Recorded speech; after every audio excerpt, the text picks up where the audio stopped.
guys, it's Jenny from Wishing Well Workshop, and today I've got a super fun project for you. It is this clay covered beaded pen. It's got kind of some dangly things. It's a lot of fun. So I'm going to grab my supplies and I'm going to show you what those are. You grab yours and I'll meet you right back here and we'll make a really fun project today. Here's our supply list for this beaded pen project. So if you need to give this video a pause and write these down, that might be a good idea because we're going to get started right now. Here is a plastic ballpoint pen.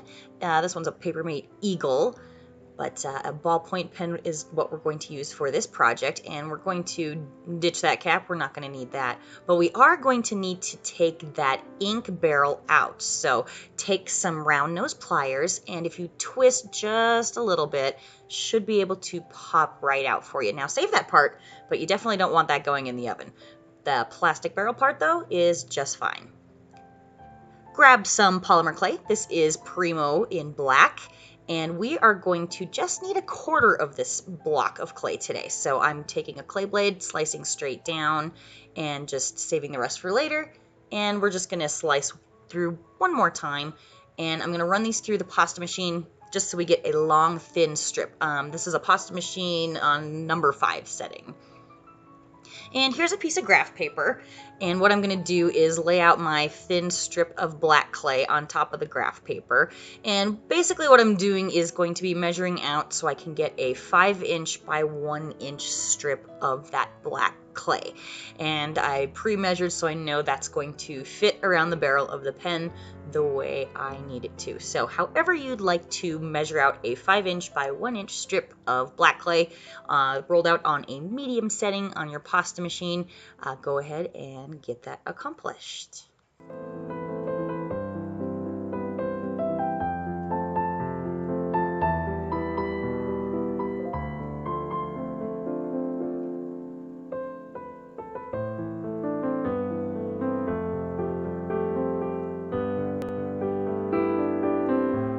So now that we have the black piece of clay, we're going to attach it to the barrel of the pen. So I'm using some translucent liquid Sculpey, and I'm just applying it to the barrel there. And with my fingers, I'm just going to even it out and get every surface I can covered with that liquid clay. And it's kind of the consistency of Elmer's glue, I'd say, and it just kind of gives it a little bit of an extra join when you're attaching the clay to it, and I prefer to use it. So then I'm going to set it right down on the edge of the clay and slowly start to curl it over. And what I'm really trying to do when I'm wrapping the black clay around the barrel of the pen is to make sure there's no air bubbles that get in between the barrel of the pen and the piece of clay. So I'm just kind of trying to pet the clay and make sure that some of the air gets out. Now, you'll notice that there is a gap between my sections, and I did that on purpose because polymer clay is so flexible that you will be able to just pinch that together. So slowly just start to pinch that together, and you'll see how easily it'll come together, and then you'll have a little seam that you can then use your finger to kind of brush away. So we're going to keep pinching down the barrel of the pen and trying to close up that gap, and then we're going to smooth out that seam by rolling it against the work surface, taking your hands and just kind of petting the clay, rolling it back and forth, and you're going to see that on either end of the pen the clay is going to kind of bunch and kind of go over the ends of the clay, and that's okay. That's what we want right now. So right now what we're worried about is just smoothing out that seam right there and just trying to get as much air out as we possibly can.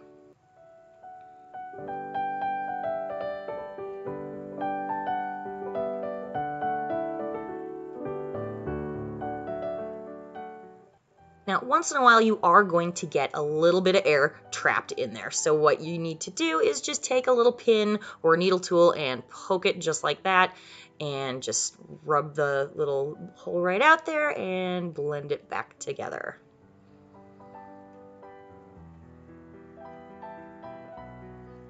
Now you can see on the ends we've got a lot of excess clay around the end, and what we're going to do is just kind of press it into itself and smooth it out. Now we're going to be adding some beads and things on the end of that pen, so there's going to be another little step to that, But for now, we're just kind of closing that gap and smoothing out the seams. And again, a good way to do that is rolling it on your work surface and just kind of tapping down and just smoothing out that end there.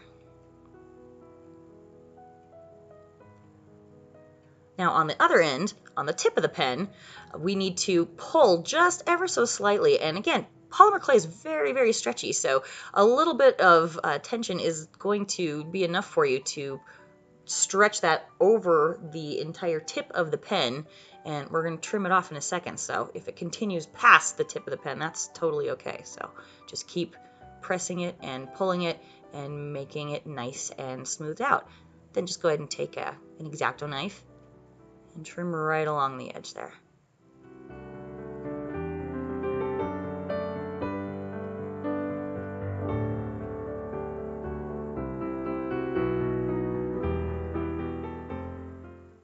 Now that we have the entire pen completely covered, we're going to add a little bit extra to the other end for adding our dangly beads. So I'm taking a piece of black clay. It's about the size of a pea or a pencil eraser, and I'm just going to join it to the end there. And since we've been so good at smoothing the seams, we're going to smooth that seam out also to make it look like one cohesive piece. But we're just giving a little bit of clay to the end of the pen so we can add some accessories to the end of it.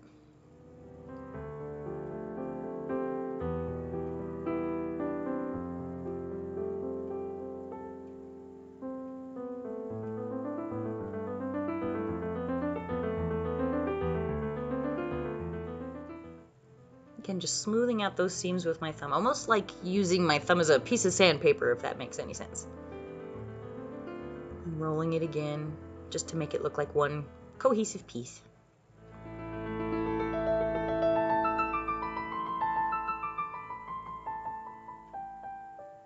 So here you have the nice rounded end of the pen. And what I like to do is, if you have any fingerprints or anything like that, this is just a piece of computer paper that I've cut down, and I'm rolling it across the entire length of the pen, and that will make it nice and smooth and get any of those fingerprints off.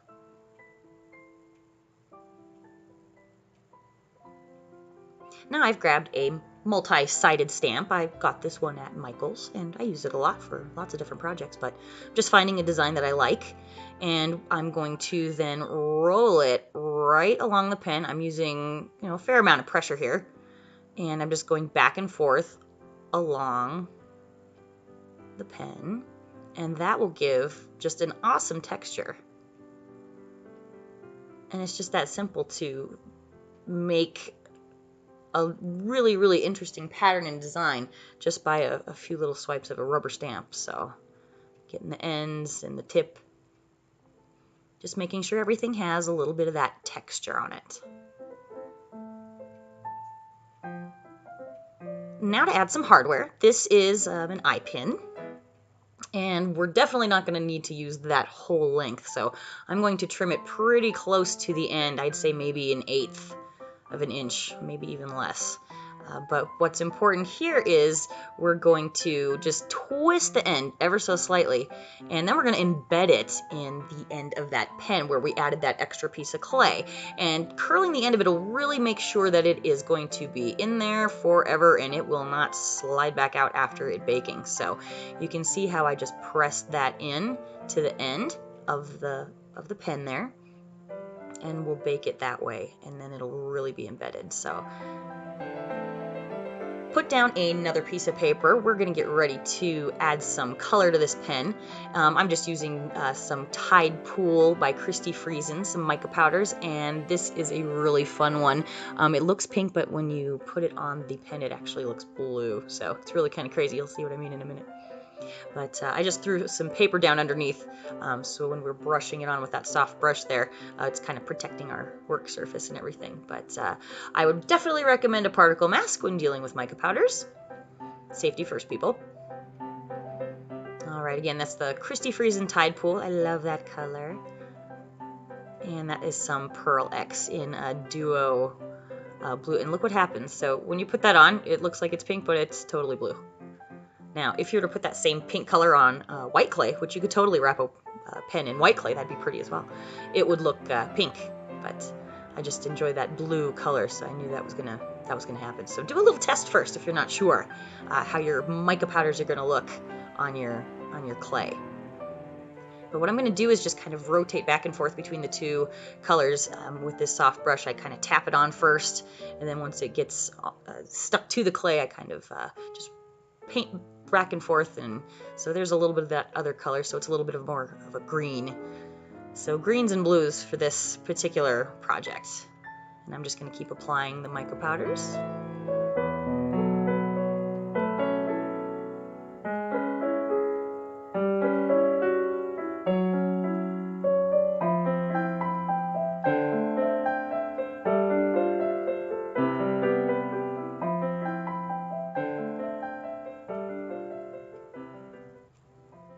So it's looking pretty good. I like those colors. So now it's time to do the baking. So again, I'm taking just a little piece of computer paper and I'm going to do a little bit of a fan fold back and forth. And that way we'll make almost like a little bit of a tent shape to set our pen down in for baking. And paper's completely fine in the oven. So what we're doing is just resting that right down into the paper and off to the oven we go.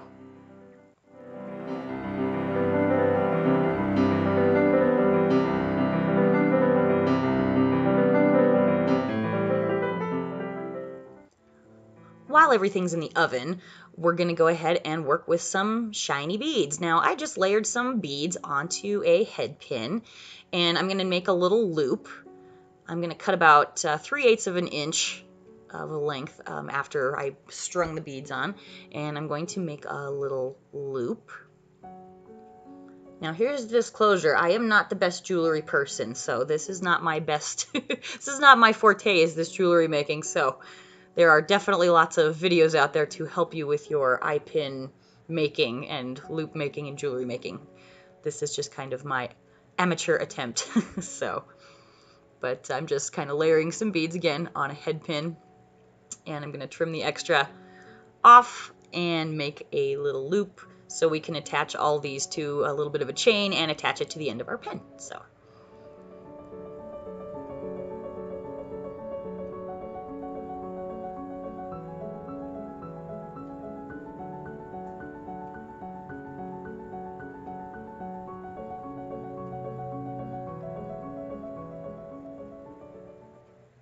here's a piece of chain. This is actually just a necklace I had lying around, and I don't mind chopping it up, so that's what I'm going to do. And I'm cutting off about 2-inch length or so.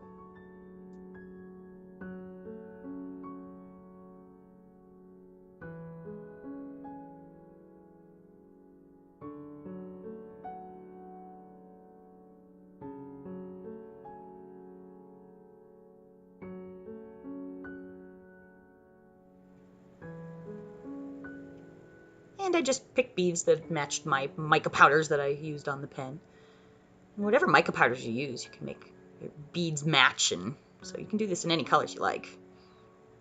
I'm just closing up the gap between the jump ring and the chain, so now I've got a little dangly thing there.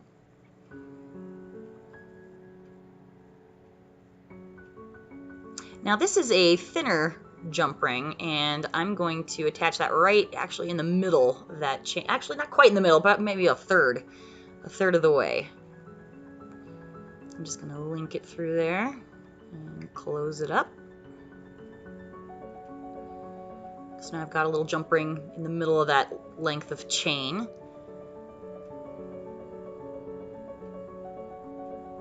And when you weren't looking, I made one more little string of beads, and I'm adding that to the other end. So now I have one string of beads on one and 2 strings of beads on the other end, and a little jump ring in the middle.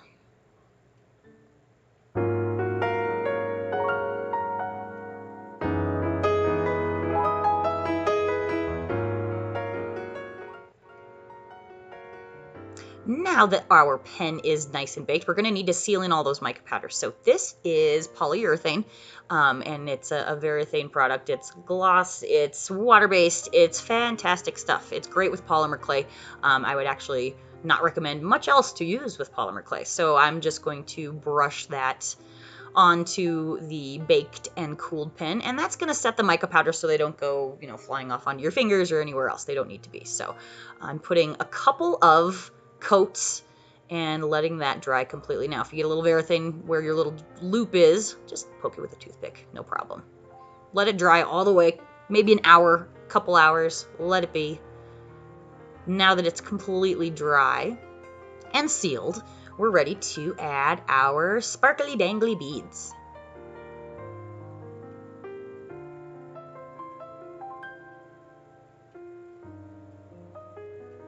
First, you can go ahead and pop that ink barrel back into our pen, and it should just fit right back in there for you. Pop it right in. There you go. So now you have a completely functional pen, and you could stop right there if you wanted to, but we're adding danglies to this today. So we're going to open up the middle jump ring. The middle jump ring that was in the middle of the chain, or a third of the way through the chain. I left a little bit of a longer edge on one. And we're just going to hook it right through the end and close it up.